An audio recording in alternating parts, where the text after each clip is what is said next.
Toda persona o colectivo humano que haya sido directamente aludido a través de un medio de comunicación, de forma que afecte sus derechos a la dignidad, honra o reputación, tiene derecho a que ese medio difunda su réplica.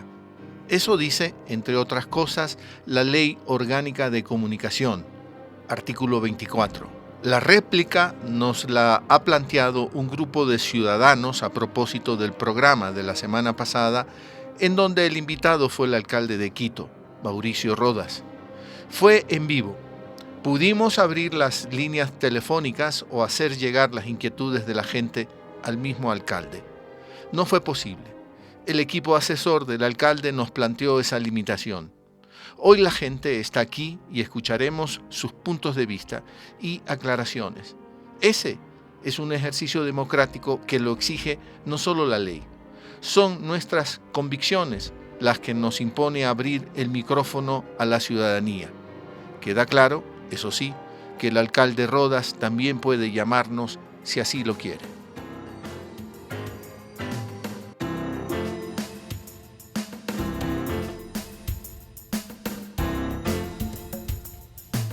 ¿Qué tal? Buenas noches, bienvenidas, bienvenidos. Palabra suelta con usted aquí por la televisión pública de nuestro país.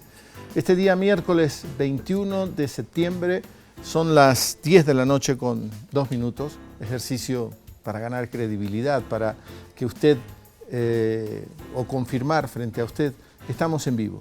Lo que quiere decir, y pronto aparecerán en la pantalla, los números telefónicos inmediatamente van a aparecer, a los que usted puede llamar para que también participe en este programa. De acuerdo a la introducción que hemos hecho, ahí están los números disponibles acá en la ciudad de Quito. Ya sabe, si llama fuera de Quito, fuera de Pichincha, 02 adelante. Queda claro, conforme a la introducción, que este programa lo vamos a hacer con un conjunto de ciudadanos, hombres y mujeres, que han reaccionado a la entrevista que hicimos la semana pasada al alcalde de Quito, Mauricio Rodas. No es necesario, pero bueno, ciertas formalidades podemos utilizar. La ley de comunicación también nos impone el derecho a la réplica, el artículo 24, y algunas personas han exigido ese derecho a la réplica. Tengo aquí la carta, por ejemplo, del doctor Germán Patricio Molina, que él invoca ese derecho a la réplica. Más adelante lo tendremos al doctor Molina. Mientras tanto, nosotros también queremos seguir hablando porque nos parece muy importante. No puede pasar desapercibida esta gran reunión que va a haber acá en nuestro país ya en poco tiempo más. Ya queda menos de un mes para encarar la cumbre Hábitat 3, que ya se ha venido diciendo, es la tercera que las Naciones Unidas, porque este es un encuentro que lo organiza Naciones Unidas, es la tercera que las Naciones Unidas propone al planeta entero. La primera fue en Vancouver, la segunda en Estambul y la tercera acá en la ciudad de Quito. Siempre la preocupación de qué entendemos por ciudades sostenibles, qué entendemos por ciudades inclusivas, qué entendemos por ciudades democráticas. Esa parte del programa la vamos a trabajar con un arquitecto que ha estado preocupado de estos temas también, vinculado a la academia. Es John Dunn, guayaquileño, pero graduado en la Universidad de San Francisco con estudios superiores también en Estados Unidos. Él forma parte del CADI, CADI es Colegio de Arquitectura y Diseño Interior de la Universidad San Francisco de Quito.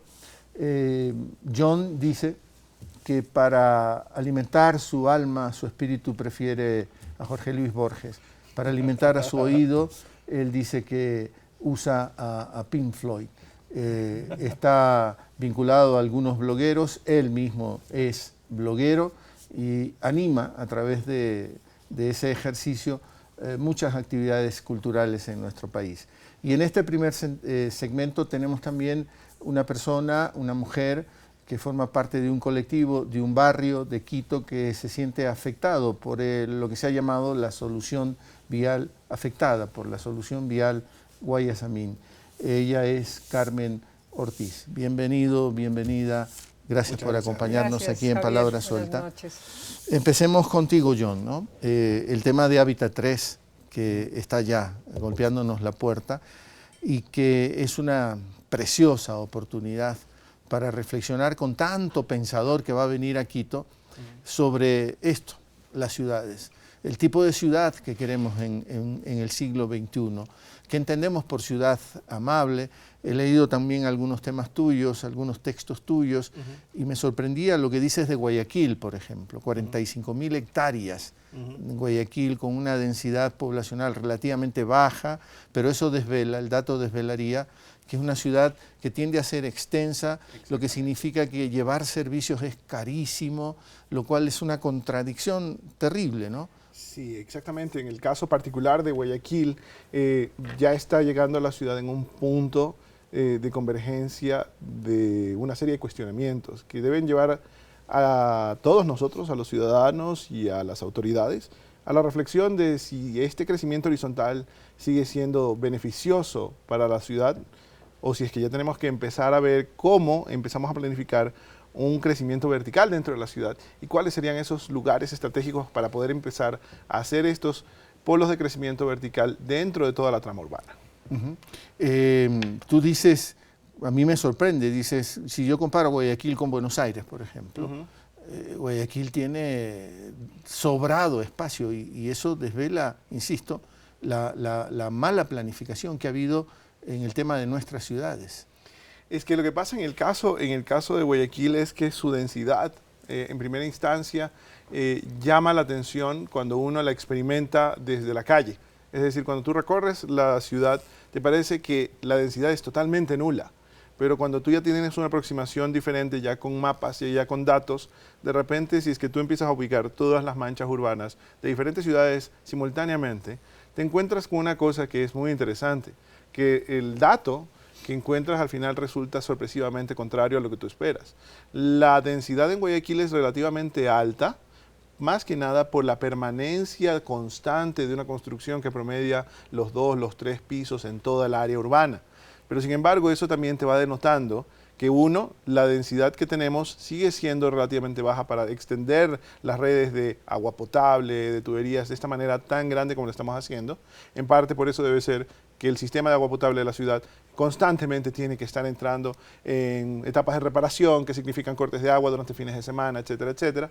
Y al mismo tiempo te das cuenta que eso también denota y delata la ausencia de espacios públicos dentro de la ciudad. Es decir, no tenemos espacios abiertos de encuentro cívico, de encuentro comunitario, que siempre terminan causando pues, la integración de las personas que viven en un mismo entorno urbano. Eso en Guayaquil es uno de los grandes ausentes. Javier Andrade, no el cineasta que tú conoces y que es tu gran amigo, sino el X. El X, que anima también cuestiones culturales. Él habla del no lugar. Y parece ser que estamos construyendo no lugares en nuestras ciudades, que es lo contrario del lugar, que es el sitio de encuentro, porque la ciudad está hecha para eso, para encontrarnos. Le metemos mucha energía a los no lugares. En uno de los escritos el X menciona, por ejemplo, al Malecón 2000 como un no lugar. Yo en esa parte respetuosamente puedo discrepar un poco con él. Él habla de que es un sitio pasarela, ¿no? Es un sitio pasarela, pero en cierta forma casi todos los espacios de alguna naturaleza cívica o de una naturaleza recreacional tienen ese pequeño sabor, esa pequeña sazón de pasarela.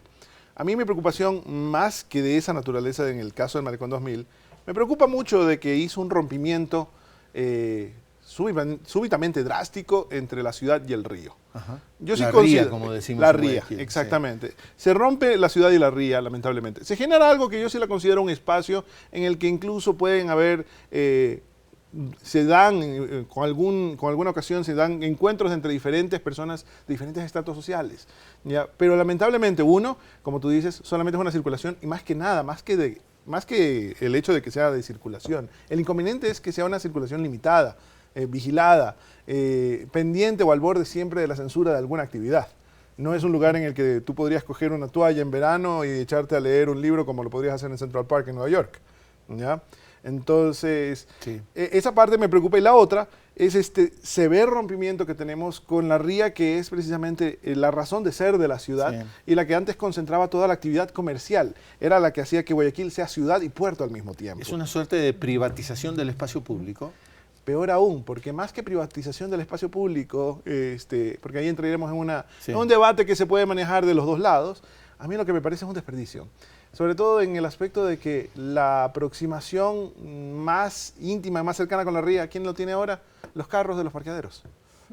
Entonces es realmente más que una discusión de si esto se está privatizando, es ¿a qué le estamos dando prioridad en este caso? ¿Quién está aprovechando esta aproximación de la ría? Que debería ser más para la gente y menos para la infraestructura de los carros. Es como lo que pasó, yo digo que puedo hacer un paralelismo guardando siempre las distancias, ¿no? En Quito, con la famosa avenida González Suárez, que tiene esa espectacular vista a el valle de la iglesia famosa de Guápulo.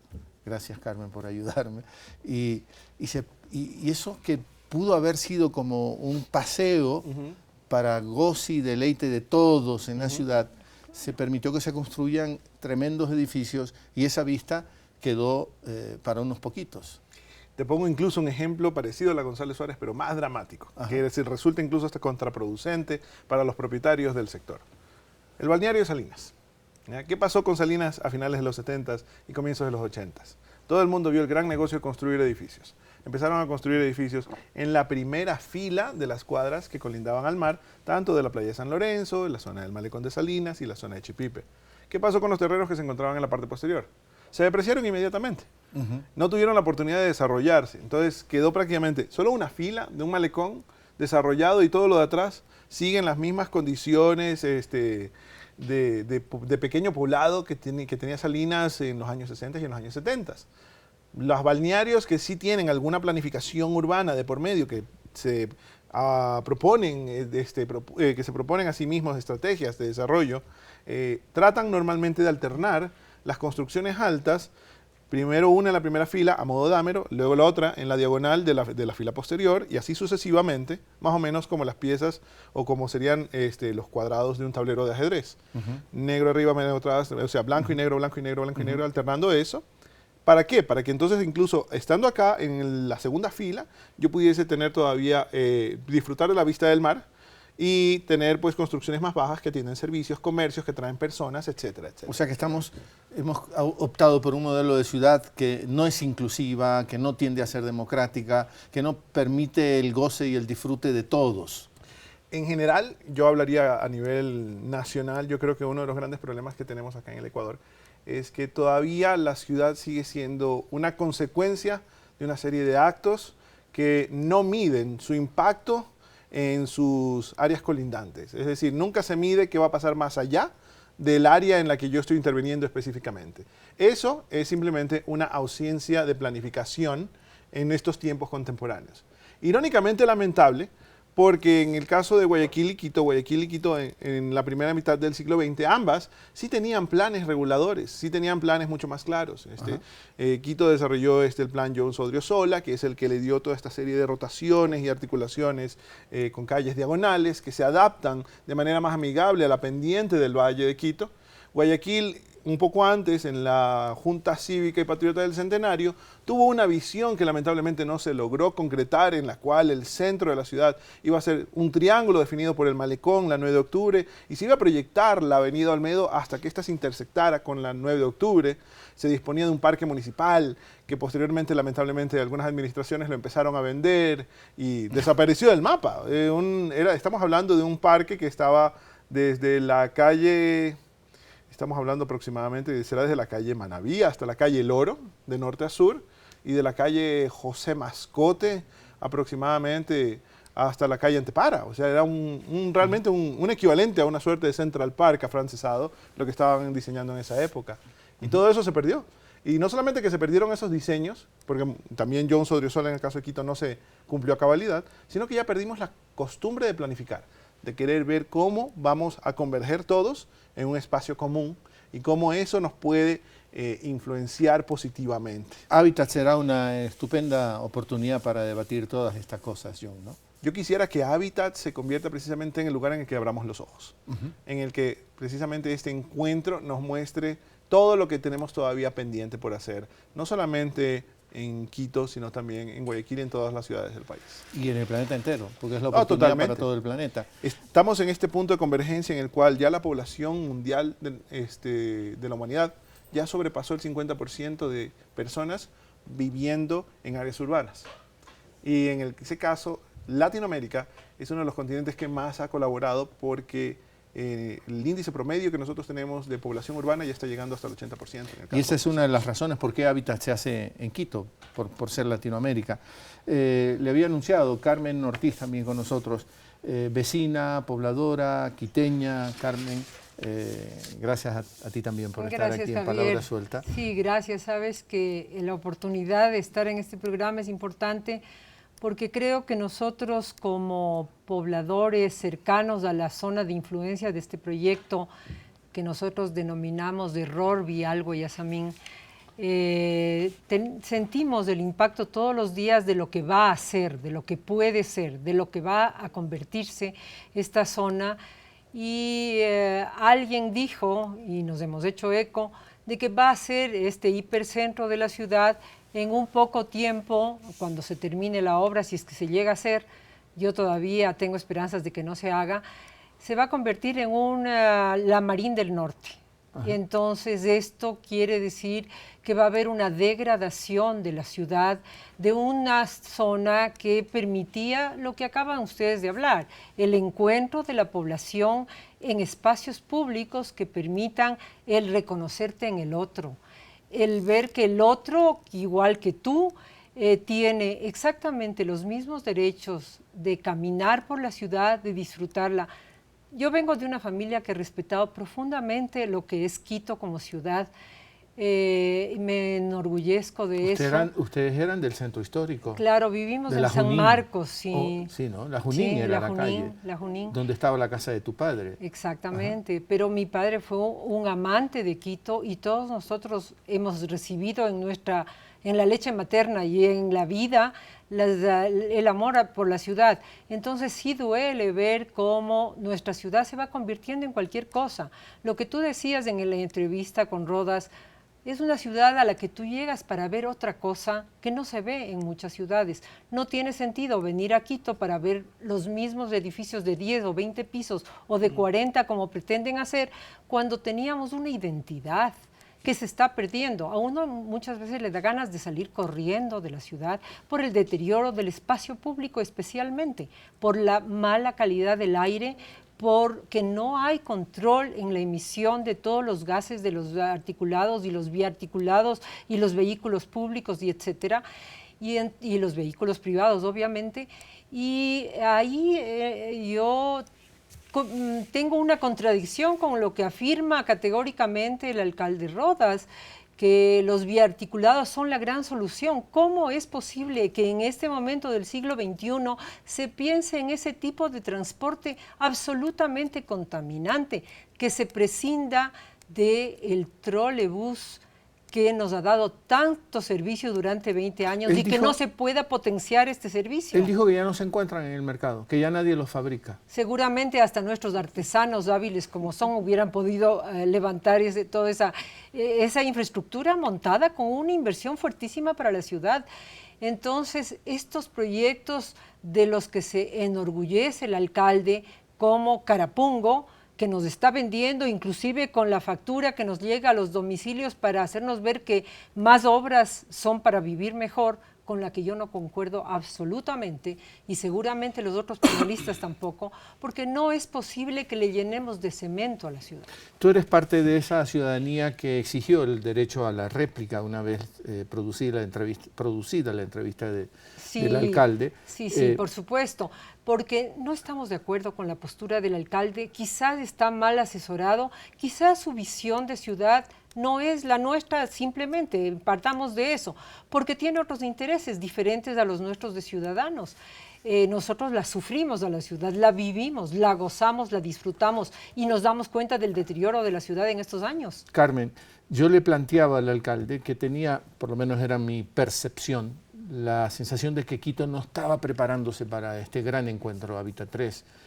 Él me dijo que sí, y que había incluso un segmento muy festivo, un festival como de luces, en fin. Tú como ciudadana, ¿sientes que Quito está preparándose para este gran encuentro Hábitat 3? Si tú recorres como peatona o como peatón las calles de Quito, tú te das cuenta de que se van a llevar una impresión bastante fuerte los visitantes. Hablamos de 25.000 personas que estarían llegando el próximo mes. Como mínimo. Como mínimo. Entre periodistas, especialistas, funcionarios de organismos y del Estado, etcétera.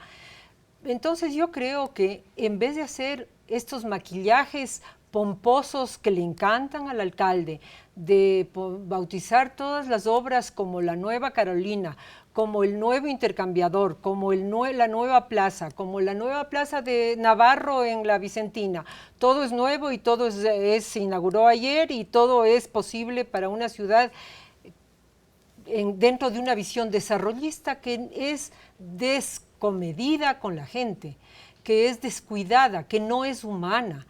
Entonces yo creo que no estamos en el mejor momento. Quizás se descuidó todo el proyecto que hubo de hacer el gran centro de convenciones. Alguien me contaba que en Colombia hicieron en Bogotá un gran centro de convenciones que permitió que lleguen estas 25.000, estas 30.000 personas o quizás más para un momento que es un hito en la ciudad, es un hito en el Ecuador y quizás en muchos países, por eso los ojos de todo el mundo están puestos en nosotros para este evento del hábitat, pero fíjate que tampoco es todo color de rosas con el hábitat. Hay una resistencia al hábitat y nosotros estamos adscritos a esta resistencia al hábitat 3 porque creemos que se está planificando una ciudad del futuro partiendo desde las vitrinas de las inmobiliarias y de los grandes megaproyectos y no desde la ciudadanía y de la reflexión sobre la ciudad. Pero la impresión que yo tengo es una deformación que pueden tener algunos, que creen que Hábitat 3 es una gran feria de vivienda y no se trata de eso. Hábitat 3 es una cosa mucho más profunda y tú como ciudadana y cualquier otro colectivo creo que debería participar en Hábitat 3 con sus posiciones para generar las contradicciones que animan los mejores debates, ¿no? Mira, sí, de todas maneras nosotros vamos a participar en los dos eventos. Yeah. Nosotros, a ver, te cuento un poco por qué estoy aquí además. Yo soy parte de un colectivo, no tenemos ninguna afiliación, ni política, ni partidista, ni de ninguna... El alcalde quiere hacernos ver como unos ciudadanos que participamos políticamente y que nos vamos moviendo por toda la ciudad haciendo bulla y queriendo deslegitimarle. Con un don de ubicuidad, además. Además. ¿No? Pero eso te da cuenta de decir que bueno que el alcalde haya visto que hay incendios en todo Quito y que nosotros estamos participando en algunos movimientos de barrios porque la ciudad está descompuesta, la ciudad tiene críticas fuertes a la gestión municipal. Luego también a este manejo de la cosa pública sin transparencia. Nosotros hemos venido reclamando del municipio que se transparenten las acciones que tenían que haberse hecho desde el primer momento. Perdóname interrumpirte, Carmen, porque quiero presentar un pequeñito muestra de lo que conversamos la semana pasada con el alcalde cuando yo le preguntaba si él ha conversado con la gente, si ha discutido con los moradores, por ejemplo, del barrio Bolaño, que se ve directamente afectado ese barrio por la llamada solución vial Guayasamín. Veamos esa pequeña muestra de lo que nos dijo el alcalde.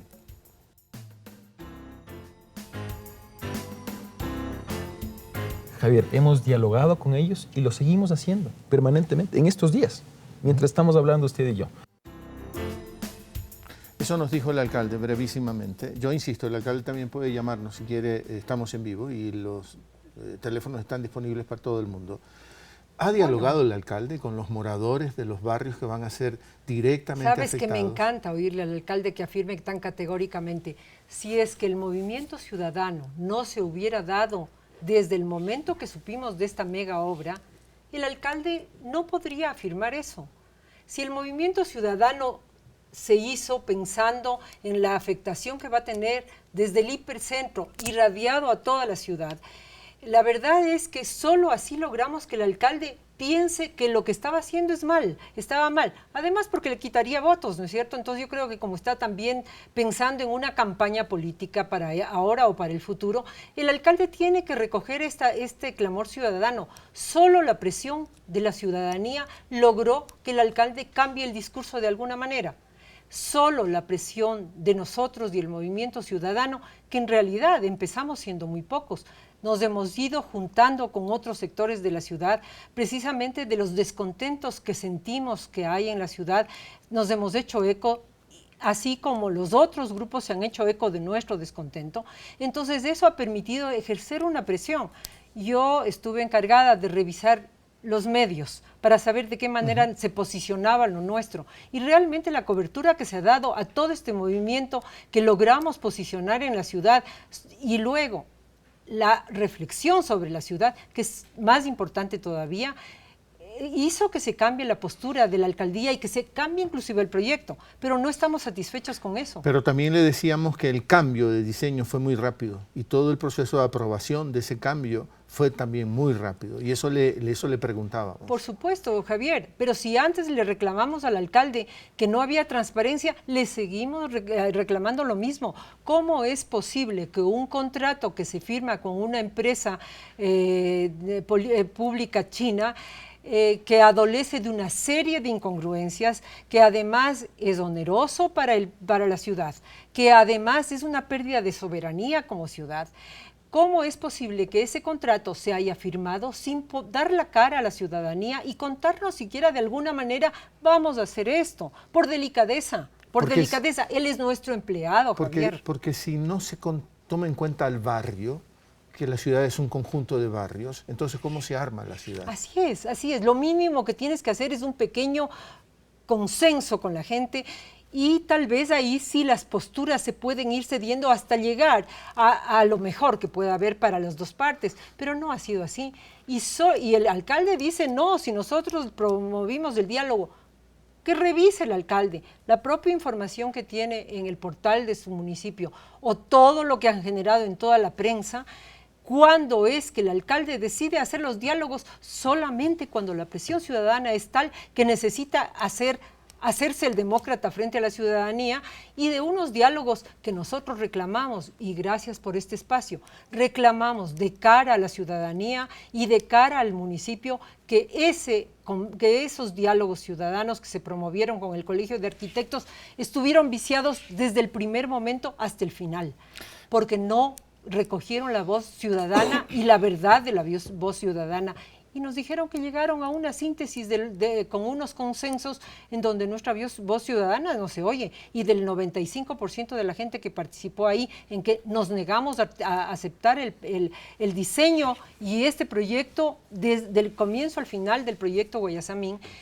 Eso no se recoge para nada, y ahí hay una crítica fuerte al presidente del Colegio de Arquitectos también, y luego a los funcionarios que se prestaron para esta farsa.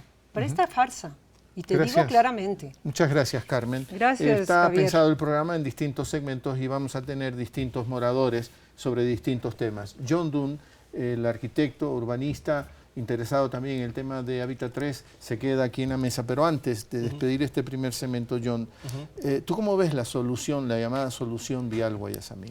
A ver, visto desde el aspecto urbano, desde la escala urbana, yo creo que empezamos a tener problemas desde el momento en el que creemos que la solución, como se le está llamando, a todo el problema vial que tiene una ciudad, se va a solucionar en un solo punto, ¿ya?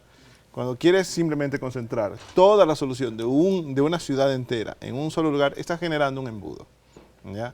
Entonces, más allá de que se mantenga un parque o no se mantenga un parque, no se está, un redondel, como le quieran llamar, no se está realmente dando una solución específica. Tiene un sabor de un proyecto apresurado, ¿ya? Este proyecto apresurado, de alguna u otra manera, se encuentra con, primero, el rechazo de todos los habitantes de las áreas afectadas, ¿ya? Segundo, de repente, los comentarios o las declaraciones que aparecen dan a entender casi como que se habían olvidado de la existencia del barrio Bolaños. Es como que empezaron a hacer el trazado y de repente dijeron, uy, ¿qué hacemos ahora con estos señores? Y parecía un asentamiento como clandestino, aunque clandestinidad no cabe en las ciudades, de reciente asentamiento, cuando tiene su historia. El barrio Bolaños era adscrito a la parroquia de Guápulo y debe tener más de 80 años, si no me equivoco, en base a los escritos que yo he estado leyendo. Otro elemento que también viene a este sentido es cómo también se cambian las reglas de juego para todos los ciudadanos.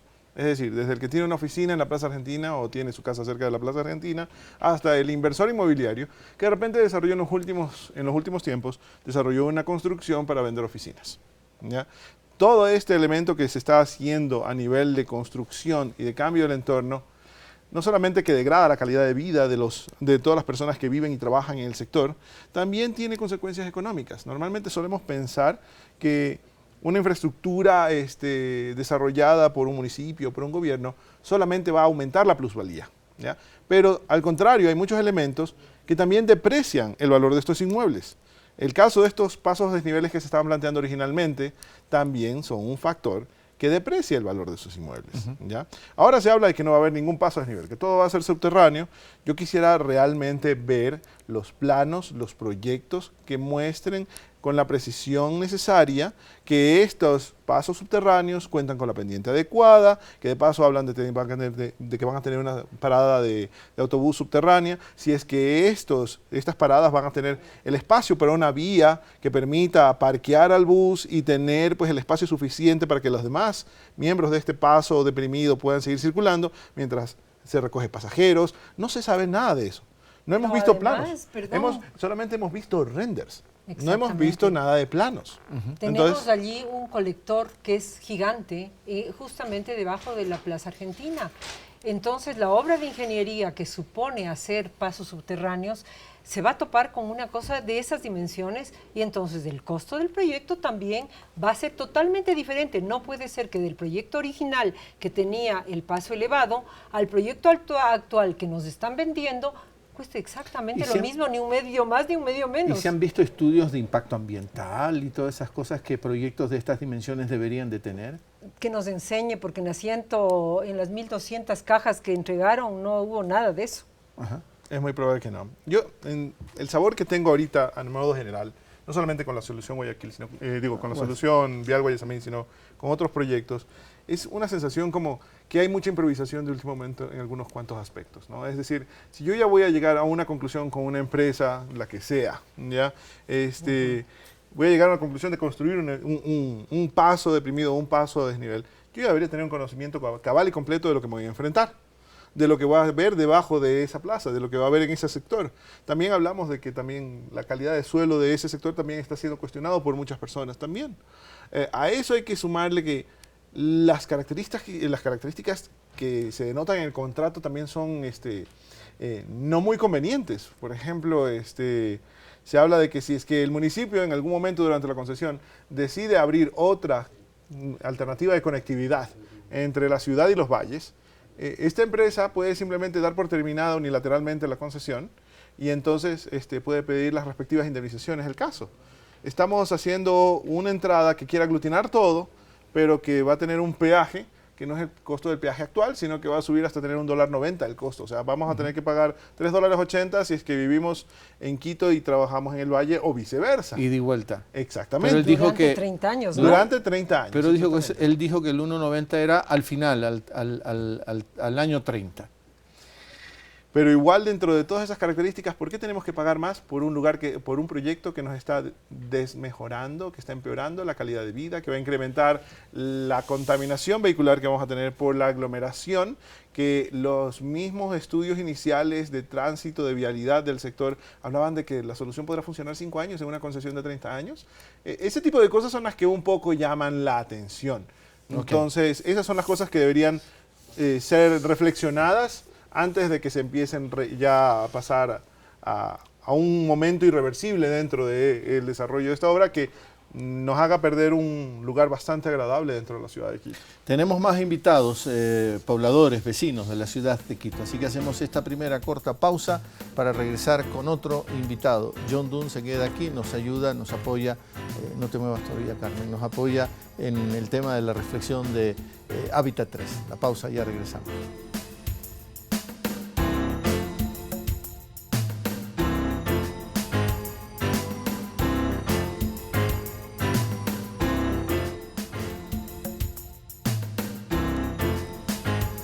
Sí, ya estamos de vuelta con esta entrega de Palabra Suelta. Este miércoles 21 de septiembre estamos en vivo, aparecieron los números telefónicos ahí en su pantalla.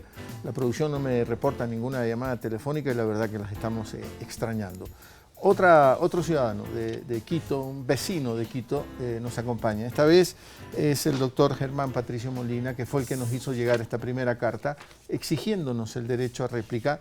El doctor, que es odontólogo, parece doctor también en Derecho, porque nos cita la Ley Orgánica de Comunicación, artículo 24. Es legítima esa aspiración también de las gentes que ven afectados su dignidad, su honor por los dichos de alguien en algún programa, de cualquier medio de información. El ciudadano tiene derecho, hombre o mujer tiene derecho a la réplica. Bienvenido, doctor. Muchísimas gracias, mi señor Lazo.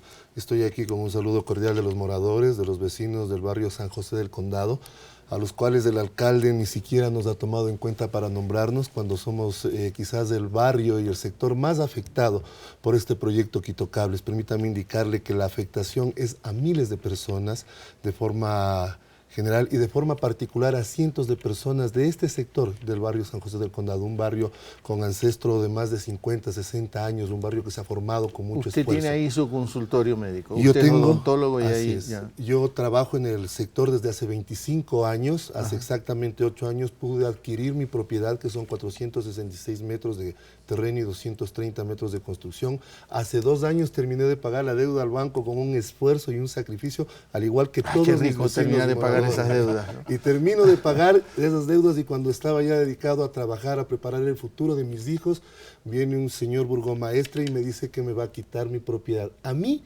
y a 33 personas más, a 33 cartas catastrales más, de 16 lotes, en una primera fase que involucra 5.000 metros cuadrados. Lo más asombroso de la situación es la forma en la cual sui generisamente nos enteramos de cómo se va a dar esta expropiación. Cuando un paciente mío me comenta que el proyecto se va a dar y que me van a expropiar.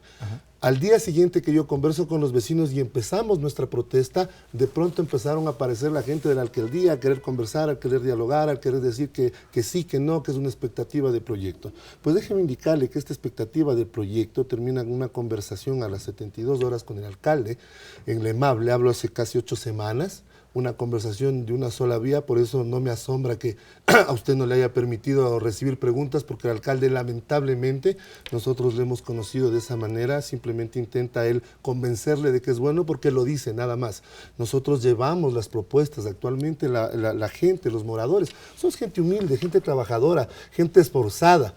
Le hemos planteado las alternativas al señor alcalde, alternativas que son viables, alternativas que son dables. ¿Y por qué expropiar esos lotes para el proyecto Quito Cables? Vea, eso ¿Cuál es es lo la más explicación? Porque en la increíble. conversación siempre sostuvo que iba por la línea de fábrica, es decir, respetando la línea de fábrica y que no iba a afectar, que los moradores han dicho que las góndolas, las canastas pasan y van a ver la casa, van a ver la sala, se pierde la intimidad de la casa y que eso no es cierto porque incluso pasan a suficiente altura y nunca por encima de las casas. Tal es el desprecio del señor alcalde hacia los moradores, sobre todo de mi sector de San José del Condado, que se supone que el proyecto empieza en la Rol 2, llega hasta la estación Colinas y teóricamente de ahí tendría que terminar en Ofelia. Pues déjeme explicarle que al señor que planifica esto se le ocurre hacer una parada en mi sector, en el barrio San José del Condado, que ni siquiera les llaman parada del Condado o parada a la Occidental, la llaman parada a la Mariscal, para disimular la afectación que vamos a tener. Y en esta parada, que está a 3 cuadras del destino final donde se encuentra la Ofelia, quieren hacer una estación multimodal. Es decir, la primera fase de esto es expropiarnos 5.000 metros cuadrados y luego va a seguir la ampliación. Tengo aquí el plano que me hicieron llegar, en donde usted podrá notar cómo se pierde prácticamente todo un barrio, todo un sector, por una parada multimodal donde va a haber buses, donde va a haber taxis y donde va a eliminar a todo un barrio que durante 50 años ha luchado día a día por prosperar y ser mejores. A un barrio en el cual no le ha importado a la gente, no ha tenido el señor alcalde ni siquiera la delicadeza de decir, vean señores, vamos a construir esto. Primero, ¿qué les parece? He enseñado el plano, pero creo que no se puede entender muy claramente solo enseñando el plano, pero usted lo tiene aquí, usted lo ha traído. ¿Qué quiere decir a grandes rasgos? Esto quiere decir a grandes rasgos que en el sector de la Occidental o la Mariscal Sucre, juntamente con 2 calles como son la Fernando de Aquilema y la San José del Condado, el municipio va a expropiar todo esto para crear una estación multimodal. Aquí estamos cientos de personas que tienen sus propiedades más allá de los 50 años, herederos, personas donde vive toda una familia completa con más de 20, 30, hasta 40 miembros de una sola El familia. alcalde dijo, el interés de una persona no puede afectar al interés colectivo. Sin lugar a dudas, nosotros estamos extremadamente conscientes de esto, pero el interés colectivo, imagínense que aquí perjudican a miles de personas para tan solo beneficiar a 13,000. Que eso también es muy discutido, porque mire, como muchas veces se ha dicho, este sistema de cables o de góndolas es algo turístico, no es algo para descentralizar o aliviar la transportación. Hay muchas obras que ya están aprobadas y que se pueden hacer en el noroccidente de Quito, pero simplemente al alcalde, como son obras que las planteó el anterior alcalde, no le interesa y está empecinado. Sobre todo cuando nosotros fuimos a la reunión con el alcalde, le dijimos, vea señor alcalde, solo explíquenos por qué quiere hacer una parada llamada La Mariscal, justo en donde están nuestras viviendas, donde están nuestras propiedades. Si usted dice que ha mitigado los riesgos, no supo contestarnos, nos dijo simplemente que la Politécnica Nacional le dijo que el trazado va por ahí y que ahí va una estación. Ni siquiera tenía el conocimiento de saber a cuántas cuadras se encontraba la Ofelia. Y hemos pasado, mi señor Lazo, 9 semanas de protestas todos los jueves para hacer llegar nuestros pedidos al alcalde. Y hoy detonó con ese ataque psicológico y mediático que hace el alcalde al hacer una llamada misteriosa a uno de los vecinos e indicarle, mire señor, el alcalde el próximo miércoles va a declarar utilidad pública su lote. Vaya a arreglar en la estación La Delicia o en la zona La Delicia, o si no, el dinero que le pensamos dar va a ir a un juzgado y se demorará 9 meses en retirarlo. ¿Cree usted que esa afectación psicológica a tantos moradores no nos tiene, pero en un estrés, en un estado de vida increíble? Además, o no es una buena forma de dialogar, ¿no? Con los ¿Cómo puede moradores. usted? Vea, hoy escuchaba al alcalde que decía que él va a empezar el proceso de licitación porque el diálogo ha terminado. Yo le pregunto al alcalde, ¿diálogo es hacer estas publicidades? Es pagar a que en los medios, no los medios por supuesto, ¿no? Sino lo que hacen las administraciones zonales, impriman estas mentiras sobre la aceptación del proyecto. Diálogo es llenar de publicidad a través de las cartillas de pago de luz y de agua, propaganda del Quito Cable, cuando nosotros los moradores ni siquiera nos ha comentado que quería hacerlo, peor aún expropiarnos. Entonces no podemos nosotros como moradores, no podemos permitir que el alcalde intente injuriarnos de esa manera, dañarnos psicológicamente de esa forma. Hemos sido muy claros con el alcalde. Señor alcalde, le invitamos al diálogo. Señor alcalde, venga, escúchenos. Al señor Tapia, que es el que le hace estas grandes obras, le hemos dicho que esto es Quito, que se olvide de la geografía de Cuenca y que venga acá y conozca la realidad de Quito, que se pasee por el sector de San José del Condado y vea las obras que realmente necesitamos. Ese es nuestro pedido al alcalde. El doctor Germán Molina, de San José del Condado, a propósito del proyecto Quito Cables. Ya hablaremos con John Dunn para recabar de él su opinión sobre un proyecto como Quito Cables como solución de movilización en Quito. Antes, una llamada telefónica. Tatiana Pérez, desde la ciudad de Quito. Buenas noches, bienvenida. Y adelante con su opinión. Buenas noches. Yo soy de San José del Condado. Yo quiero, o sea, que no hagan el Quito Cable porque nos quitan nuestras casas y también eso no es de un alcalde. El alcalde debe de más mejor hacer la obra que estaba haciendo en la parada Machala. Si hay más alternativas, ¿y para qué va a ser el Quito Cable? Muchas gracias por su intervención. John Dunn, urbanista, arquitecto. Quito Cables, como solución de movilidad en la ciudad de Quito. ¿Cómo lo ves tú? Tal como el proyecto está planteado, me da la impresión que quieren inspirarse en algunos otros antecedentes que se han dado recientemente y que curiosamente se han dado aquí en Sudamérica. Estamos hablando un poco de la conexión que hay entre el sistema del metro, del subterráneo de Medellín, con los teleféricos que conectan pues, a las laderas de los valles en un lado. Y hay otro que es mucho más impactante, que es la conexión de la ciudad de La Paz con el Alto. Exactamente, porque es incluso, en el de Medellín, toda la estructura de los teleféricos sigue una vía, por así decirlo. En el del Alto no, en el del Alto casi que están atravesando el espacio aéreo de distintos lotes e incluso en alturas impresionantes.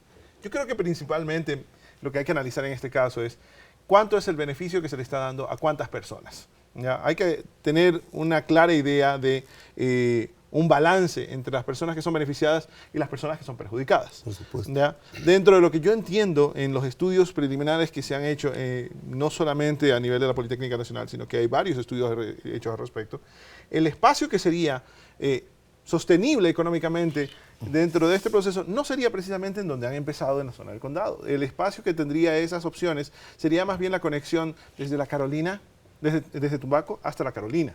En ese espacio se podría tener, precisamente para poder evitar los costos que significan carreteras que tienen que hacer pendientes en zigzag, para poder ir subiendo, pues, sacándole el cuerpo a la pendiente topográfica que tenemos entre los dos valles.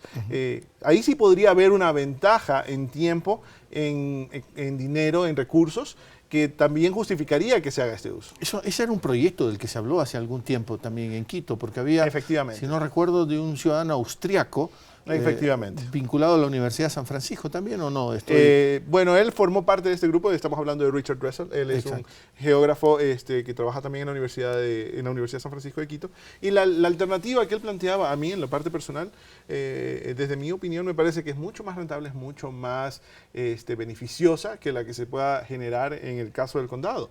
El tráfico del que estamos hablando, la circulación de personas, es mucho más dramática, y tal vez es más interesante tratar de solucionarla con nuevas alternativas y no con obras que necesariamente sean de vieja escuela, como generar carreteras paralelas a túneles, con nuevos puentes, pasos subterráneos, etcétera, etcétera. Si vemos nosotros... Uy, casi te caes. Sí. Creo que fui saboteado, no mentira. Si vemos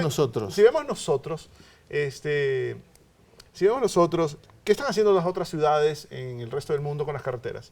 Nos damos cuenta de que las están desarmando, las están desmantelando. Boston tuvo un proyecto enorme de cientos de millones de dólares para poder coger la carretera que pasaba por el casco central de la ciudad, deprimirlo, pero arriba dejar parques, puntos de encuentros de la ciudadanía. San Francisco cogió todo el perfil costero de la carretera y lo desmanteló para poder recuperar espacios de playa y poder recuperar espacios públicos. Aquí seguimos todavía construyendo carreteras con una mentalidad de los años 60, 70, que ya en otros lados han sido lo suficientemente honestos consigo mismos para poder decir que esto ya no es la solución. En cambio, las realidades del noroccidente es muy distinto, ya que desde hace años se planificó ya esta especie de anillo vial que iba a conectar la finalización de la Machala con la salida a la Manuel Córdoba Galarza, con la terminación de la unión de los barrios del noroccidente. Si a eso usted le suma el incremento de líneas de buses, el incremento de los recorridos, va a tener usted solucionar la movilidad. Usted solamente tiene que ir por lo occidental y llegar a la salida de la Rumiurco, y usted se da cuenta que eso es una barbarie. Si terminaran lo que ya está hecho, porque no es que tienen que volver a hacer, ya hay los estudios para poder realizar la Rumiurco. Y eso descongestionaría mucho más. Pero yo quiero hacer una acotación a lo que has dicho, John, porque nosotros puede ser que estábamos en un momento de ausencia total de carreteras. Es decir, que no hemos hecho tampoco proyectos, superproyectos de carreteras a la usanza de los países ricos y desarrollados. Estábamos dándonos las elementales carreteras que teníamos que tener. Así es. Y en esa forma, de alguna manera, hemos logrado que tampoco ese impacto sea tan grande como el que han tenido otras ciudades. En Estados Unidos tú encuentras muchas ciudades medianas que simplemente se vieron tuburizadas con grandes áreas abandonadas, precisamente porque a alguien se le ocurrió que tenía que atravesar una carretera en ese lugar. ¿Ya? Y eso generó problemas de índole social, casi siempre se veía afectado, por ejemplo, a minorías étnicas o a los barrios preferidos por las minorías étnicas. Entonces, aquí no hemos tenido tantas complicaciones a consecuencia de la infraestructura vial de las carreteras, y deberíamos aprovechar eso en vez de tratar de imitarlo con 40 años de atraso. ¿Ya? Y lo que ustedes están planteando también lleva a una importante reflexión. Yo en algún momento escribí un texto en el que yo definía que hay obras que son de infraestructura reales y casi siempre esas obras de infraestructura no se ven, y hay otras obras que en cambio son más unas obras que están hechas precisamente para ser vistas, obras trofeo. Yo ese artículo lo escribía con una relación en un caso de Guayaquil, pero posiblemente eso también podría traerse al contexto actual de la capital, en el sentido de que ¿qué es lo que queremos? ¿Obras que funcionen o obras que se vean? Bueno, doctor, usted nos ha advertido, mañana seguramente tienen otra protesta porque son todos los jueves. El alcalde nos dijo, y quiero que veamos un segmento de la entrevista de la semana pasada, de que había una suerte de agitadores, que eran siempre los mismos, que estaban organizados y metiendo mucho ruido. Veamos esa parte de la entrevista de la semana pasada.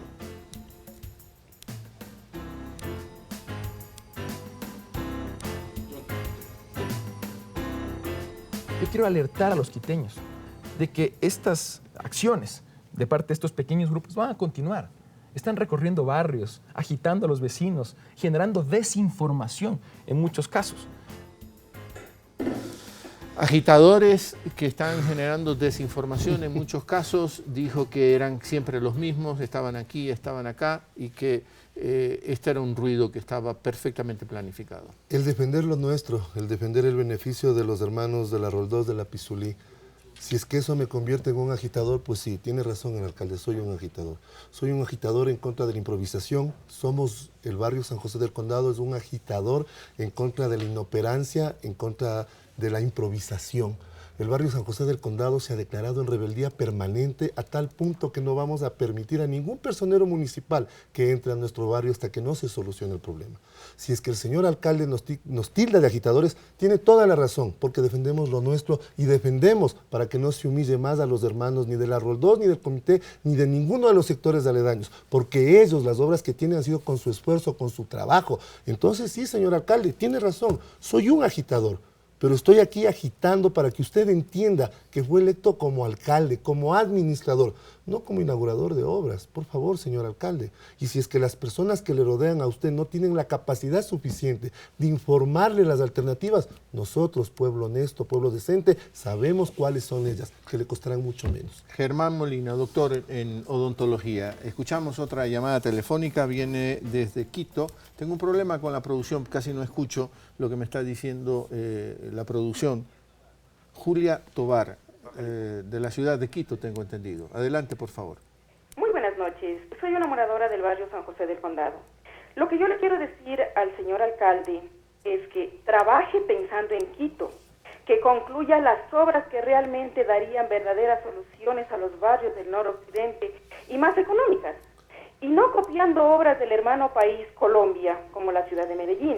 Quito, es Ecuador, totalmente diferente, y que les diga la verdad a los barrios del noroccidente, que les va a impedir al uso del Quito Cables, que no beneficia, como el señor alcalde dice, que somos más afectados que beneficiados, y que realmente, como él dice, que nos dé verdaderamente a los quiteños un verdadero buen vivir. Muchas gracias, muy amable. A usted, Julia Tobar, desde Quito. Germán, también yo le planteaba esa noche que yo soy guayaquileño, como John Dunn, que Quito tiene una tradición más democrática en el gobierno local. Las ciudades ahí están, son procesos también culturales muy largos, pero tiene la ventaja de que acercan al administrador a la ciudadanía. Y entonces le planteábamos eso también al alcalde, y él decía, bueno, yo soy el alcalde, tendré que tomar ciertas decisiones, y comparábamos el caso de Guayaquil, que siempre ha tenido un modelo más autoritario, y el caso de Quito, que ha sido un modelo más democrático. Toma más tiempo ser democrático, construir los consensos toma más tiempo, se necesita ser más paciente. Mire, la ciudad de Quito, los moradores quiteños tenemos esa particularidad de la paciencia, tenemos esa particularidad de entregarnos completamente a quien confiamos y en quien creemos. Hemos pasado 2 años con esta administración. En nuestro barrio hemos visto que no se han cumplido las obras que se han necesitado, pero sin embargo le hemos estado dando la oportunidad a la alcaldía de que mejore. Hemos tratado de que los diferentes vecinos coordinen con la alcaldía ciertas cosas. Pero cuando ya nos llegamos a enterar que la alcaldía, en ese ejercicio de colectividad en el cual le generamos confianza, el alcalde no tuvo la confianza para ir al barrio y decirnos, señores, queremos hacer esto. Entonces, cuando al quiteño le traicionan la confianza, le traicionan lo más íntimo que tiene. Entonces nosotros, todo pueden traicionarnos, pueden cambiarse de partido, pueden hacer lo que quieran los políticos, pero no pueden traicionar la confianza de un pueblo. El señor alcalde, por eso es que se han creado los dignidados, porque estamos indignados con la actitud del alcalde, porque él ha fallado a ese voto de confianza que le dimos. El alcalde nos ha fallado, y lo digo públicamente. El alcalde nos ha fallado y con este proyecto denota eso, que nos está fallando y solamente quiere aparecer como el que crea las grandes obras sin tomar en cuenta todo el perjuicio social que está creando a cientos de moradores. Está desoyendo la voz del pueblo, que es la voz de Dios. Muchas gracias, doctor. A El usted, doctor mis Germán Molina, en Le este agradezco segmento de bastante. Palabra Suelta tenemos 3, hacemos una última corta pausa, otro ciudadano, otro morador vendrá a esta mesa. Esa pausa y ya regresamos.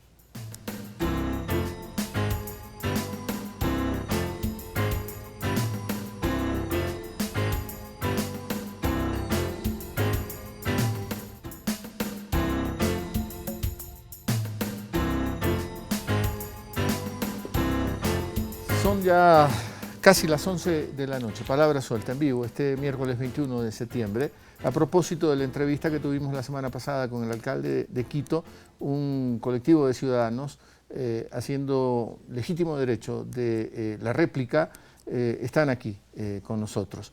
Y nos acompaña también a lo largo de todo el programa el arquitecto John Dunn, a propósito también de Hábitat 3, este enorme acontecimiento que nos permitirá, no solo a los ecuatorianos, sino a toda la gente del planeta, discutir el tipo de ciudad que queremos en pleno siglo XXI, cómo las hacemos más inclusivas, más sostenibles, más amables, más democráticas. Lothar Ranf, de la urbanización El Condado, es el tercer ciudadano que está aquí en esta mesa de Palabra Suelta en la televisión pública. Bienvenido, Lothar. Gracias por estar con nosotros también. Muchísimas gracias, Javier. Bueno, un saludo a toda la teleaudiencia. Y lo primero que a mí siempre me importa y es muy importante decir es, nosotros como moradores de los barrios del Noroccidente estamos aquí para defender los intereses particulares de un pequeño grupo de esta alcaldía de Quito que quiere imponerse con proyectos gigantes al bien común de todos los quiteños. Y yo creo que se ha demostrado que no somos un grupo pequeño, somos un grupo organizado, cada vez se junta más gente porque estamos hartos de las improvisaciones. Y lógicamente, Javier, tomando en cuenta esto, en el bloque anterior, el doctor Molina había dicho que existen alternativas. Y esas alternativas nosotros, la verdad, Javier, no entendemos por qué no se las hace. Y aquí tengo una cosa muy interesante, porque como vivimos por los barrios, nos damos las vueltas. Y mira tú aquí. Aquí está la empresa que fue contratada por la anterior administración para hacer la finalización de la calle Machala. Esto, como tú podrás ver, vale 3.7 millones de dólares, ¿ya? Y era una solución de conectividad para los barrios del noroccidente. Ahora mira tú, esta administración, que es muy interesante, mira cómo tiene abandonada la calle Machala. Sí. Con nuestros recursos de los quiteños, con la plata de todos nosotros. Y yo le quiero preguntar al alcalde, ¿por qué, señor alcalde? ¿Por qué está abandonada una solución vial que nos ayuda a tener un ingreso más a los barrios del noroccidente? Hoy por hoy, miren ustedes el talud. Me gustaría que hagan el enfoque, por favor, que le hagan un buen enfoque. Miren el talud y la plata que se gastó para hacer la estabilización de tierras.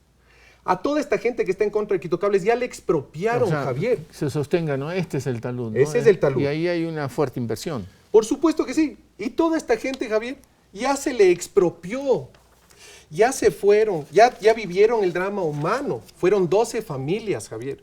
Lo que nosotros le pedimos al alcalde, ¿ya? Él ha pedido generosidad de nosotros. Nosotros le pedimos sensibilidad, señor alcalde. Sensibilidad con la plata de los quiteños. Sensibilidad con las expropiaciones del barrio Bolaños, del San José del Condado. Y le pedimos sensibilidad, señor alcalde. Mira esto. Lo que está en rojo, por favor, quisiera que le enfoquen. Sí. Lo que está en rojo es el trazado. Y yo quisiera, del Quito Cables. Yo quisiera que la gente, la ciudadanía... No lo muevas, a ver si lo sostienes. Sí, aquí le voy a sostener. Sin temblar. Pero yo quisiera que la ciudadanía verifique cómo este trazado, el más del 90% pasa por encima de las casas, Javier. No solo de la urbanización El Condado. Pasa por el Rosal, el Manantial, el Condado, por San José del Condado, hasta llegar a la Ofelia. Ajá. No se tomó un poquito más de tiempo para analizar las alternativas que pueden existir. Nosotros tenemos aquí estudios, yo te voy a responder cualquier pregunta que tú quieras, pero con estudios que lamentablemente el alcalde no puede presentarlo. Solamente dice que son agitadores, que son 25 casas, que es una minoría. Pues señor alcalde, el otro miércoles le comprobamos que no somos minoría. Pusimos 3.000 personas en las calles del centro y esa fue la primera marcha. Nosotros aquí estamos llegando a un límite en donde la ciudadanía ha despertado. Y lo que más tenemos nosotros que estar claros, Javier, es que no podemos permitir que esos intereses particulares de un pequeño grupo de esta administración se quiera imponer a el bien común de los quiteños, Javier. Yo creo que eso es sumamente grave y no entendemos por qué las obras grandes sí las ha seguido, como Carapungo, como el Metro de Quito, y las pequeñas, y en esto me gustaría mencionar a la gente del Bicentenario, a Andrea, que es una luchadora del Bicentenario. La administración anterior... Andrea, ¿te refieres al Parque Bicentenario? No, me refiero a las soluciones de las casas del Bicentenario, que la administración anterior entregó en más de un 80% ya para que sean entregadas, y 2 años después no ha entregado esta alcaldía, dejando que se deterioren las casas. ¿Es eso justo? ¿Es eso justo con la plata de los quiteños? Aquí viene la pregunta clave. ¿Qué está pasando, señor alcalde? Usted dice que no tiene recursos, pero no acaba las obras que cuestan menos. Quiere hacer obras magnas, como dice John, que se vean en Quito, que se vea un cable, cuando ha sido un fracaso total en La Paz. Exacto. Yo en la conversación, creo que ese byte no lo tenemos, no lo veo en la pauta.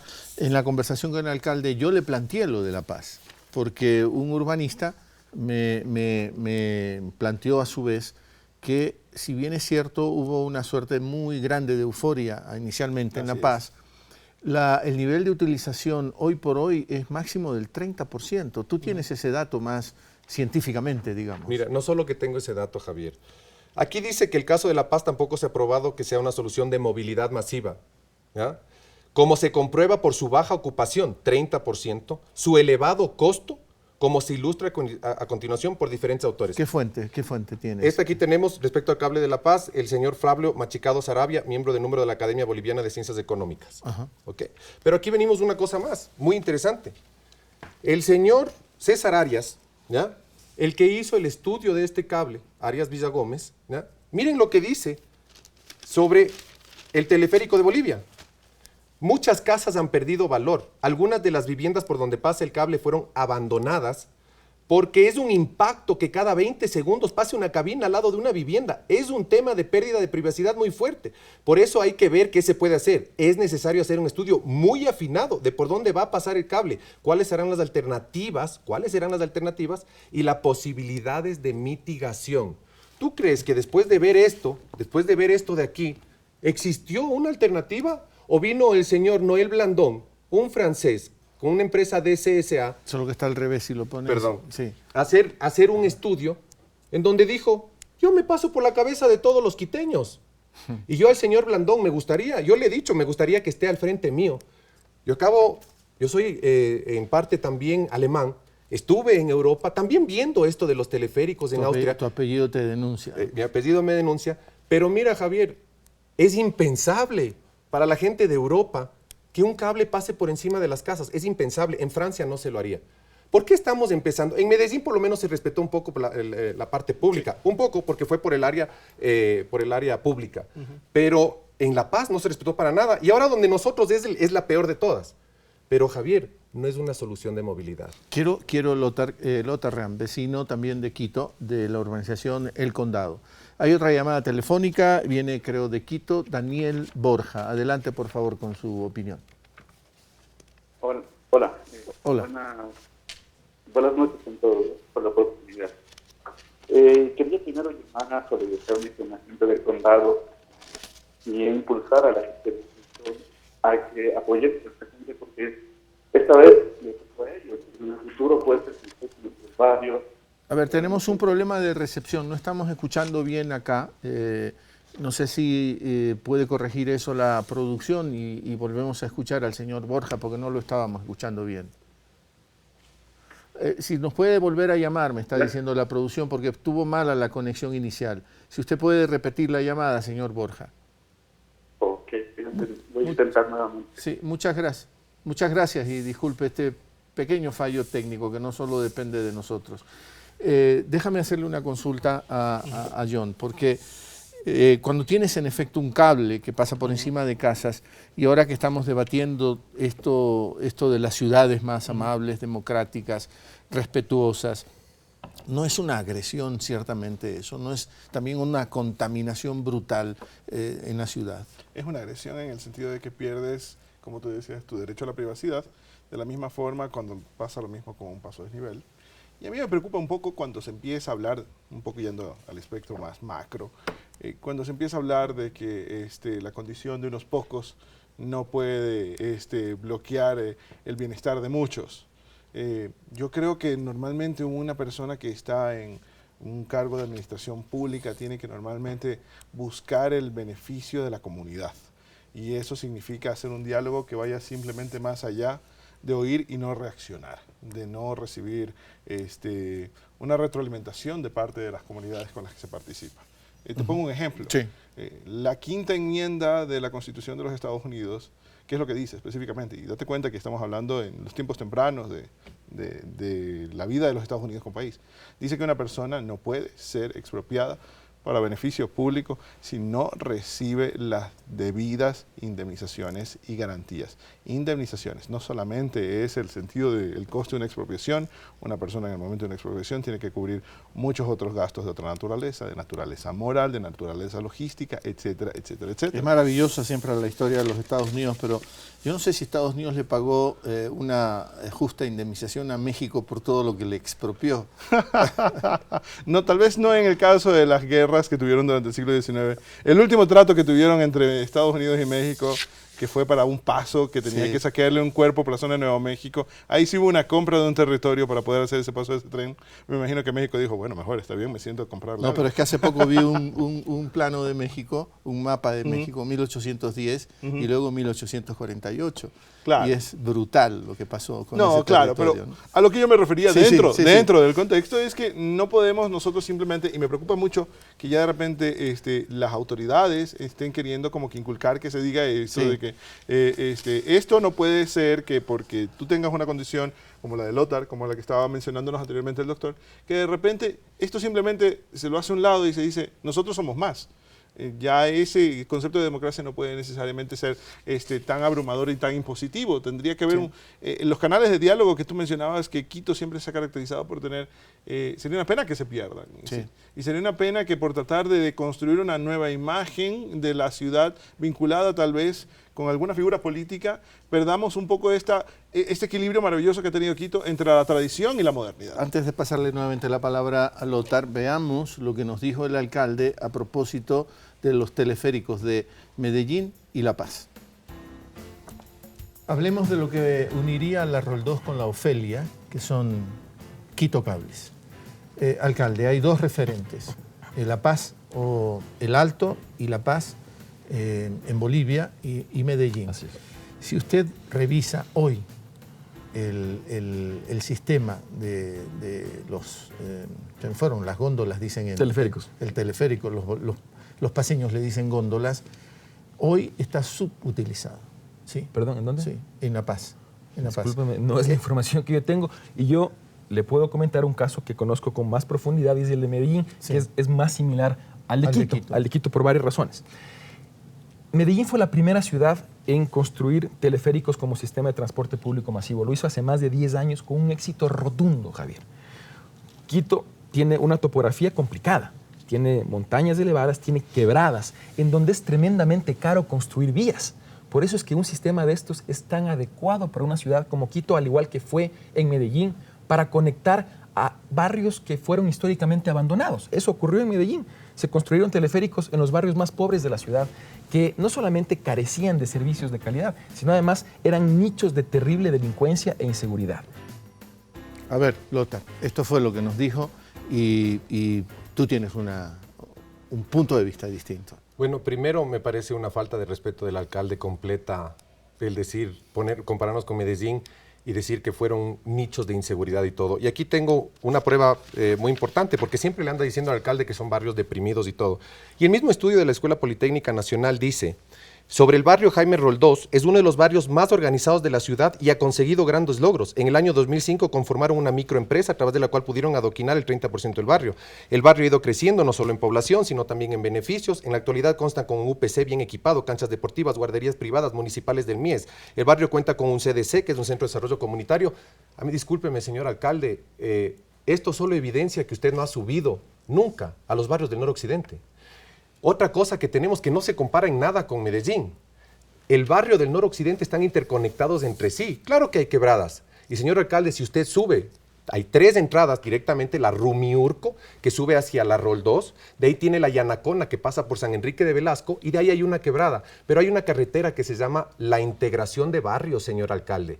Usted puede llegar desde San Enrique de Velasco en auto o en bus hasta el Apizulí, en aproximadamente 12 minutos. Usted puede recorrer todos los barrios del noroccidente en aproximadamente 18 minutos, Javier.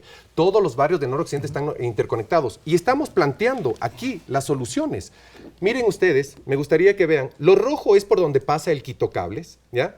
Y los otros colores en donde ustedes tienen... Otra vez al revés. Sí. Mira. Y los otros donde tienen la amarilla y donde tienen la morada es la ampliación de la Machala, que está abandonada, como pudimos ver. La perimetral, donde dice perimetral, es una salida hacia la Manuel Córdoba Galarza. Y de ahí hay un paso deprimido en la Rumiurco. Con eso, señor alcalde, usted solucionó por aproximadamente 17 millones de dólares, solucionó, escuche bien, señor alcalde, solucionó la movilidad de los barrios del noroccidente. Entonces, yo no comprendo por qué nos anda comparando con Medellín, que dicho sea de paso, es muy importante recalcar que tiene el 10% de las personas de los barrios altos utiliza este medio de transporte. Eso está en un estudio de los franceses que te voy a dejar, Javier, a ti, para que puedan revisar que todo lo que decimos está fundamentado. El 10% de las personas que viven en los barrios altos utilizan esto, porque ahí viene una cosa muy importante que es la tarifa. El señor alcalde dice que él va a dar una tarifa de 35 centavos. Quiteños, moradores de Pizulí-La Roldós, ustedes hoy por 25 centavos llegan desde el obelisco de la Pizulí hasta la Ofelia por 25. 35 sería una subida del 40%. Algunos dirigentes aplaudieron una subida de pasaje, increíblemente. Yo no había visto eso en Quito nunca en historia. Entonces, por un almuerzo con el alcalde, dicho sea de paso que es muy importante decir. Y segundo, el estudio directamente de Arias Villagómez recomienda y dice que tendría que empezar el pasaje, como tú puedes ver aquí, en 50 centavos. Mira esto, Javier, 50 debería empezar. Eso significaría, señores moradores del noroccidente, duplicar. Pero mira tú la tasa interna de retorno con un negativo de menos 32.35%. Esto es importante que todos vean. Ahí está el tiro de cámara. Okay. ¿Ya? Entonces, aquí tenemos la tasa de retorno de menos 32.35%. ¿Es esto lo que queremos los quiteños? La empresa de transporte... ¿Cuánto es la inversión total del Quito Cables? Aproximadamente 44 millones de dólares, con un mantenimiento de 3.4 millones de dólares. Y esto significa que la empresa que administraría los Quito Cables es la empresa de transporte, que hoy por hoy, a junio, Javier, presentó pérdidas de 30 millones de dólares. Quieren entregarle un Quito Cables que con lo que va y con lo del pasaje, sin una demanda, porque no existe demanda, más o menos van a poder transportar, según los estudios de Arias Villagómez, entre 7 y 8 mil personas. A 35 centavos van a llegar un poco más de $1 millón. Eso nos deja con un déficit anual de 2.4 millones de dólares, solo en mantenimiento a todos los barrios del noroccidente. Yo creo, señor alcalde, que es muy importante que se asesore bien.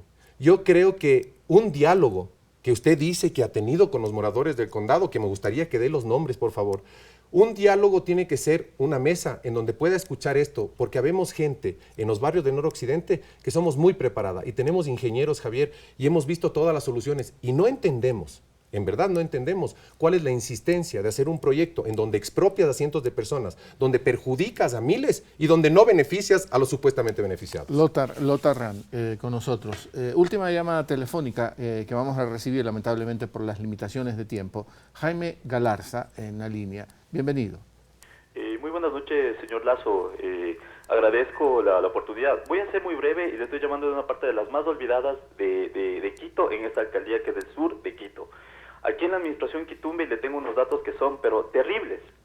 2.784.214,59, es decir, casi 2.800.000 de presupuesto participativo. Esta administración zonal tiene comprometido cero, señor Lazo, ejecutado cero. En 6 administraciones, Los Chillos, en Eloy Alfaro, Calderón, Eugenio Espejo, cero ejecutado de los presupuestos participativos. Nosotros eso utilizábamos para accesos a los barrios. Acá en la Ecuatoriana, en el sector que yo vivo, estamos totalmente olvidados. La administración zonal el año anterior tuvo 6 administradores zonales, por favor, ningún proceso sostenido. Y hoy en la mañana el vicealcalde, el señor Pozo, dice que la falta de recursos de parte del gobierno central es lo que les tiene así. Discúlpeme, pero esto es una falta de ineficacia, de eso es porque estamos hablando de ineptitud. Estamos hablando de un municipio que viene y le da luminarias al estadio de Laucas con más de $2 millones y los barrios no tenemos acceso, señor Lazo. Entonces, ¿de qué estamos hablando? Allá en el norte está haciendo unas obras que no da pie con bola y acá vuelta nos tiene olvidado. Eso nomás, señor Lazo. Muchas gracias. Gracias a usted, señor Galarza. Es dramático, ¿no? Partamos de lo que está diciendo el ciudadano. Está bien, el estadio de Aucas es el estadio de un equipo muy popular, está en el sur, se lo ilumina invirtiendo $2 millones, pero los accesos a los barrios populares está abandonado, incluso desvelando una incapacidad de utilización de los recursos, ¿no? Totalmente, por ese lado tienes esa incongruencia dentro de lo que significa el manejo de los recursos. Lothar estaba planteando también cómo se están abandonando alternativas viales, precisamente que también pueden ser más económicas y más eficientes en ese sentido para la integración dentro del sector inmediato de los barrios del noroccidente de Quito. Me parece que hay muchos de estos aspectos que deberían ser seriamente reevaluados en el momento de recibir una asesoría que diga cuáles son los proyectos que deben priorizarse. Y lo interesante sería saber por qué. Yo veo mucho también que cuando se habla mucho de los proyectos, como mencioné en algún caso anterior, no se siente la presencia del proyecto en el sentido arquitectónico de la palabra. Yo también, Javier, participo dentro del colectivo de arquitectos por la ciudad. Y una de las cosas que nos ha llamado mucho la atención dentro de esta administración es cómo de repente no hay una presencia de planos, de un proyecto que pueda ser medible, cuantificable, que pueda ser más allá de la animación digital, de una presentación, de un render, y que de repente trae inconvenientes a la comunidad por ciertos imprevistos que van surgiendo dentro de la elaboración de los mismos. La estación del metro en la parada sur de la Carolina hace un par de semanas, si no me equivoco, o en el transcurso de la semana pasada, rompió trayendo inconvenientes dentro de lo que es el sector. A mí me gustaría un poco, por ejemplo, en el caso del metro, viendo la logística, más que el proyecto, es cómo es que de repente empezamos primero ciertas paradas y no empezamos a tunelar con algunos otros aspectos. Me gustaría que alguien dé una sólida explicación de ese proceso. Y también, por ejemplo, la nueva cosa que se está poniendo sobre la mesa es la situación de la Plaza de San Francisco. Sí, ese es un tema que también se lo planteamos, porque es preocupante, ¿no? Ahí se está haciendo una parada del metro. Exactamente. Pero Quito es riquísima en arqueología, ¿no? Y el día de ayer ya empezaron por las redes sociales a filtrarse fotografías en las cuales se encuentran precisamente hallazgos de pequeñas de algunas instalaciones que se ven que son de naturaleza inmediata, pero otras sí ya llaman mucho más la atención, donde ya no hay una presencia de un ladrillo que se pueda vincular con la época republicana o colonial.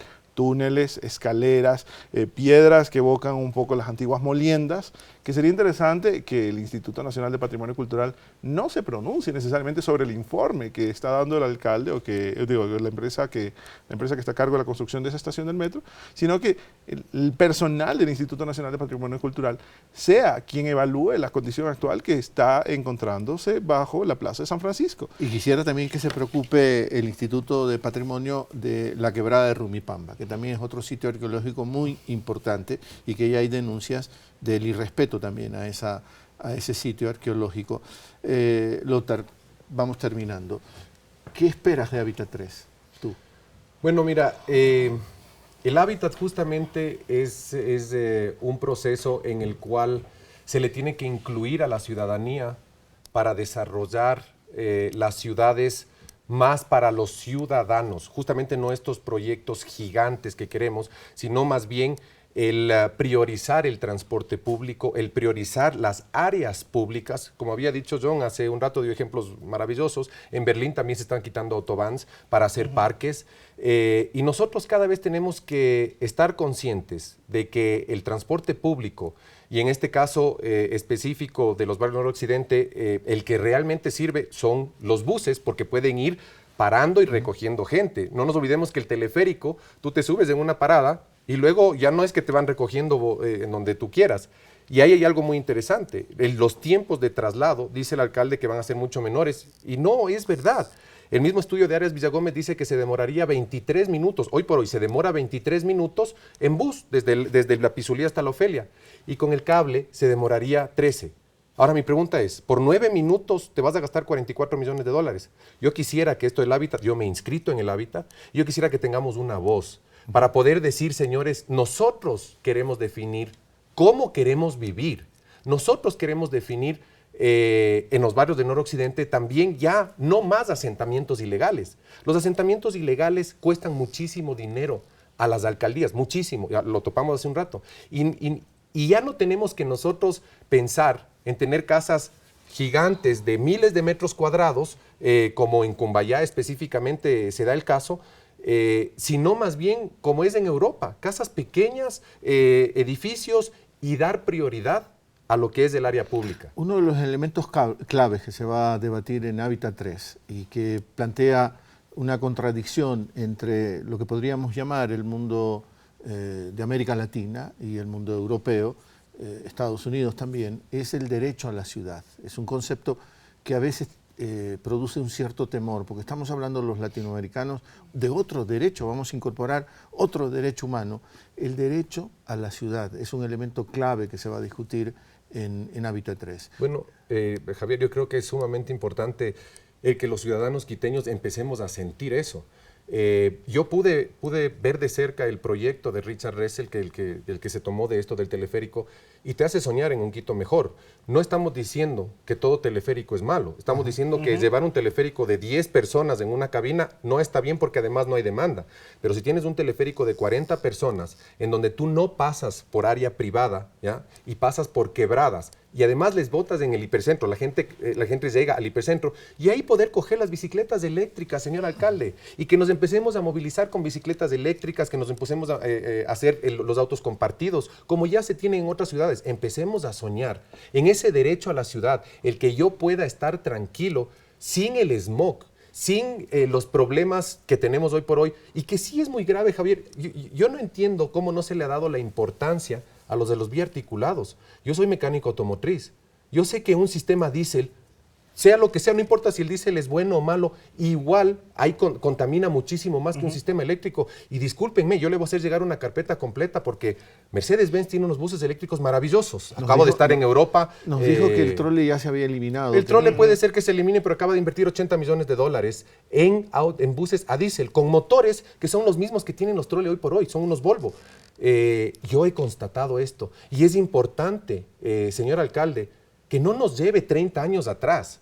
Yo creo que eso de los biarticulados fue un error magno y que alguien, el siguiente alcalde, tendrá que venir a corregir, porque si ya teníamos algo eléctrico, a que venga el diésel a dañarnos los pulmones otra vez en el transporte público, que debería ser el ejemplo de transporte para la ciudad. Para mí es una falta de respeto, como lo ha sido el proyecto Quito Cables, como lo ha sido Guayasamín, como lo ha sido Bicentenario y como lo es la prepotencia con lo que nos ha tratado el alcalde. Nosotros de la Urbanización El Condado le extendemos la mano. Esta es la 10ª vez, señor alcalde. Mauricio, la 10ª vez que te digo, te extiendo la mano, conversemos. Tenemos soluciones, no necesitamos el cable, no necesitamos expropiar gente y no necesitamos poner nerviosa a todas esas personas, como a la María Moposita, que el día de ayer les llamaron, le hicieron llorar diciendo que se le va su predio. Los señores de San José del Condado van 9 semanas en protesta junto con nosotros vamos 5 meses en esto. 5 meses, Javier. Ese daño psicológico, esa parte humana, es importante ver. Y si es que le importara la parte humana al alcalde, no estaría haciendo un cable que pase, perjudicando a miles de personas por encima de todas las casas privadas que tenemos en Quito. Por último, John, una reflexión tuya para cerrar un poco. Hemos querido acompañar a los ciudadanos, a los moradores de distintos sectores de Quito con una reflexión general, que para eso tú has aportado con tu visión de urbanista esta reflexión sobre las ciudades, ¿no? Quito en pleno siglo XXI, y me refiero a Quito porque no es la única ciudad del Ecuador, por supuesto. Tú mismo has estado entre Guayaquil y Quito, son tus dos ciudades, dices en algún texto que leí, pero Quito se ha caracterizado, como decíamos ya a lo largo del programa, por esta vocación por el diálogo. Efectivamente, yo creo que de alguna u otra manera, yo primero que nada tengo que felicitar a Carmen, tengo que felicitar al doctor también. A Germán. A Germán. Molina. Los quiero felicitar en cierta forma porque las ciudades no deberían ser hechas solamente por los brazos dirigentes, ¿ya? Las ciudades deberían ser hechas fundamentalmente por los ciudadanos. Y cuando uno se encuentra en una situación en la cual se hacen oídos sordos, yo sí creo conveniente y oportuno que se presenten los argumentos de manera persistente para poder hacer de notar que no se puede simplemente tratar de convertir una argumentación equívoca o incompleta en verdad solamente por repetirla constantemente. Yo aplaudo la posición en la que se están presentando y que se están resistiendo para poder no generar una imposición, sino combatir una imposición y generar un diálogo, y que este diálogo no se convierta simplemente en sentarse en una mesa y no cambiar los proyectos. Ya debe haber una retroalimentación que de alguna manera se vea y se plasme dentro de lo que es la propuesta de cada uno de estos proyectos específicos. Adicionalmente a eso, es fundamental también que desde la perspectiva de la administración del Distrito Metropolitano se recupere la visión macro que nosotros no debemos perder en el caso de la capital, en el caso de Quito. ¿Ya? Es decir, si seguimos pensando los proyectos simplemente por fragmentos, ahí nos vamos a dar cuenta que ahí es cuando aparecen las personas perjudicadas. Cuando nosotros tenemos un espectro mucho más amplio, nos retiramos un poco más hacia atrás para poder ver todo el mapa completo de la ciudad, encontramos que sí se pueden plantear alternativas. Alternativas incluso más eficientes, mejores, más económicas y más rentables. Y aunque tome un poquito más de tiempo, escuche a la gente, ¿no? Así es. Sobre todo eso, porque uno como alcalde tiene que hacerse precisamente no una persona impositiva, sino ser una persona que fomente el diálogo, y eso se hace también. La idea del alcalde, la figura del alcalde, simbólicamente es aquel que se puede pasear por todos los barrios, saludando amigablemente a todos los moradores, ¿no? A todos los vecinos de los barrios. Agradecerte, John, por esta Yo te compañía. agradezco a ti, Javier, por la oportunidad de poder También participar. a Carmen Ortiz, a Germán Patricio Molina y a ti también, Lothar Ranf, que nos han contribuido, han hecho palabra suelta esta entrega de este miércoles. A usted también, como siempre, le agradecemos la compañía. Pásela bien.